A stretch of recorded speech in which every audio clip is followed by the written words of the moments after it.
Hey, and welcome to a new video of mine.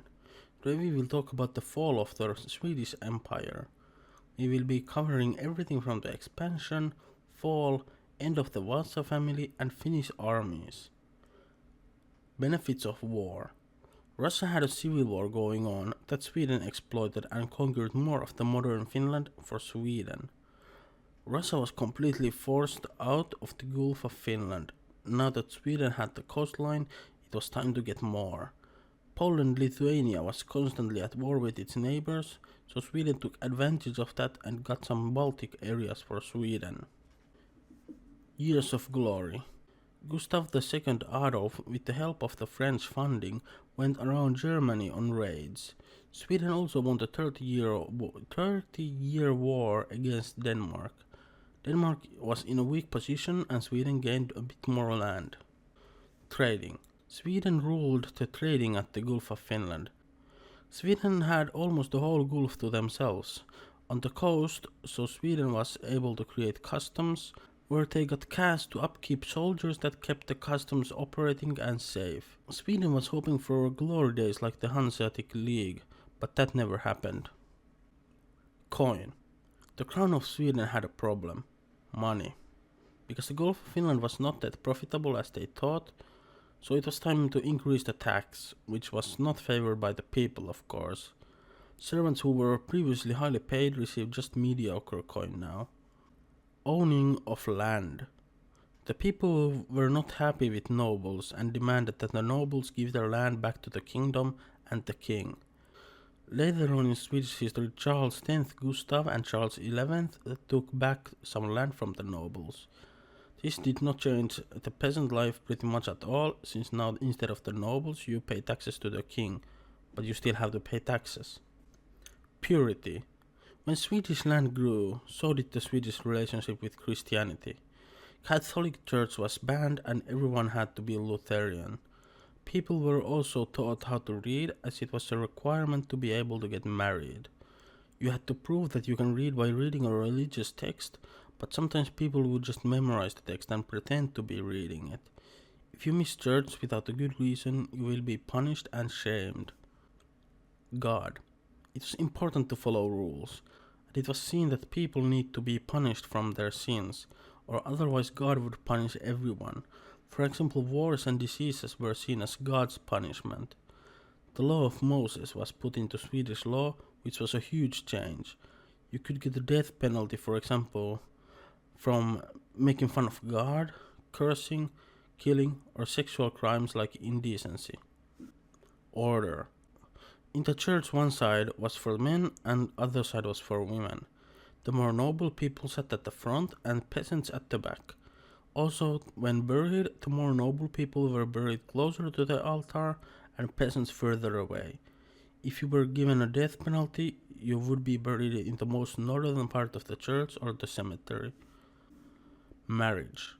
Women and children were forced to obey the man of the house. Sex was strictly only for marriage.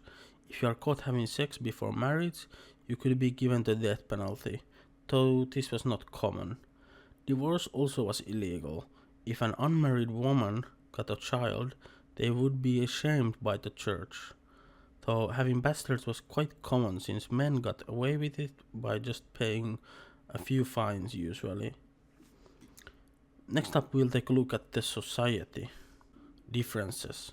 The nobles had the highest rank, which grew stronger when Stockholm opened the Knights' Room in 1625. Also, priests started marrying other priests. The number of nobles was rising since king was giving nobility to new people. The difference between wealthy and poor people just grew larger. It was very rare for a rich person to marry a poor person. The noble had to be rich. They had to keep a status up. This led into nobles often being in debt to other merchants. Villages. During the 17th century, the peasants formed the biggest communities. In the south, people lived very close to each other. In Lapland there was a lot of unused land. In the east, people tended to have big families living together in one big house, and in the west everyone had their own smaller houses. If the peasant failed to pay taxes, their house and fields would be taken away for the king, as taxes, so it is very important to keep enough grain and coin for taxes. Population. In the 16th century, Finland had about 300,000 citizens. At the end of the 17th century, it was approximately 1 million. Usually when a child turned 15, they were set to move out and start their own life. Also, women's rights got updated. It was made that the woman can own stuff, for example salary, from working, and women could also have a say in who they marry. Years of death. In Finland, there was a huge famine in the start of the 17th century, when crops were constantly ruined by the climate. The poor had to eat emergency food that was not healthy but could make you ill and kill. The emergency food was made from pines. At the end of the 17th century, the famine had taken about 100,000 people. This was around 25 to 35% of the whole Finnish population. Roads. In Finland there were only poor roads from the medieval times.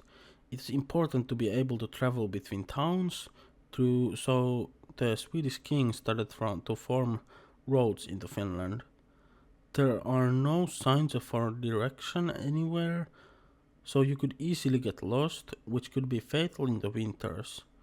Peasants didn't travel long distances really, but the roads were important for messengers and others who had to travel in between towns.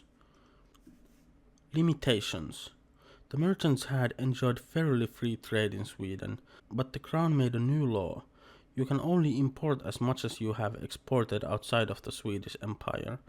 This made the trade inside the Swedish Empire more active. Also, trading at the rural areas was forbidden. Unification. In the medieval times, many cities had their own rights. Swedish Empire began to strip these rights off from cities to make more unified country. The country was divided into provinces led by governors. This also created many new towns. System. District courts started having paper records, so you needed someone who can write, which led to education becoming more valuable. The laws were united, so the district court had a lot to do. From the district court, you could complain to Turku's Court of Appeal. If needed, the case would also go to Sweden and the empire's highest court. Tax increases. Sweden was in a war a lot, and a war is not cheap, so the peasants got taxed pretty heavily. Some of the tax you had to pay as coin, which made peasants sell items and merchants to get coin to pay tax. In medieval times, the Gulf of Finland was a gold mine, but now the Northern Americans are selling similar products for cheaper. Competition is good for the customer, but not for the merchants. Teenager king. Charles IX dies in 1611, leaving the throne for his son, Gustav II Adolf, when he was just 17.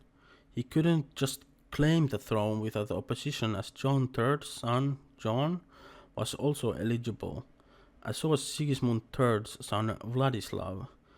Gustav II Adolf would end up on the throne. He was highly educated and, till to this day, considered as a great war general. Even Napoleon has said to hold Gustav II Adolf in high value. The king had also his trusted advisor, Axel Oxenstierna. Changes. When the 16th century ended, Sweden was in a bad position. There was infighting for the crown and tax was way too high. Without Axel Oxenstierna's and Gustav II Adolf's changes, history of Sweden could be completely different. Gustav II Adolf started his rework from the east and was committed on Finland. Poland was Sweden's nemesis, and Gustav II Adolf was afraid the Finns supporting Sigismund III would turn against Sweden and join Poland. So it was time to gain influence in Finland. Conquests. Gustav II Adolf was after the broken Russian throne, but did not achieve it. Sweden marched on the Baltic lands and won the war against Poland. Now Polish King Sigismund III approved Gustav II Adolf as the King of Sweden. Gustav II Adolf tended to lead his men in the front lines, which would lead to his death in the 30-year war against Denmark, a war that Sweden eventually won. Christina. Christina was the daughter of a king. and got the crown of the king when he died in 1632. Axel Oxenstierna led Sweden as a regent till Christina turned 18 in 1644. Christina did not want to marry anyone, so the throne was in danger. She gave the throne to her cousin and fled to Rome to pursue life as a Catholic, which was forbidden in Sweden. 30-Year War. The 30-Year War started in 1618 as a conflict between the Catholic and Lutherans on the German soil. In 1630, Gustav II Adolf would include Sweden in the war. Sweden conquered some lands from Denmark, and Great Swedish Empire was on a rise. The war ended in 1648, and the precise borders of Europe are drawn. In Finland, boys over 15 were drafted into the army. You could not say no. This is why some went on a run and vanished. There were some volunteers. As a soldier was a job after all. You would get paid and you could raid people you fight against and make some coin. Charles XII. The great empire of Sweden was coming to an end as another war was knocking on the door. In 1697, young Charles XII rises to power at only 17 years old and is instantly facing the attack of Russia, Denmark, and Poland-Lithuania. Charles XII was able to defend his beloved Swedish Empire, but then he got too cocky and went to raid Russia. Russia had its new army against Charles XII, and Charles's army was defeated and he had to retreat back to Sweden. Collapse. If Charles XII would have not attacked Russia, things could have been different. Because now with his army defeated, there were many countries interested in Swedish land. So Denmark, Poland, Lithuania, Great Britain, Netherlands, and Brandenburg declare a war on Sweden. Charles XII tries to conquer Norway to ease the battle, but that was a total failure. With Swedes not having an army to defend with, they lost the war and lots of land. In 1718, Charles XII dies during a siege when he gets shot. It is still unknown if the shooter was an enemy or a Swedish soldier. Finnish hatred. After the Sweden-Russia war ended in 1713, Russia would come to Finland and keep it under control till 1721. The Russians would raid and kill Finns. They also took people as slaves to Russian lands. There was guerrilla warfare, but for every fight, Russians would punish the civilians. That's it for today, and thank you for watching. Please like and subscribe if you enjoyed it, and see you in the next video.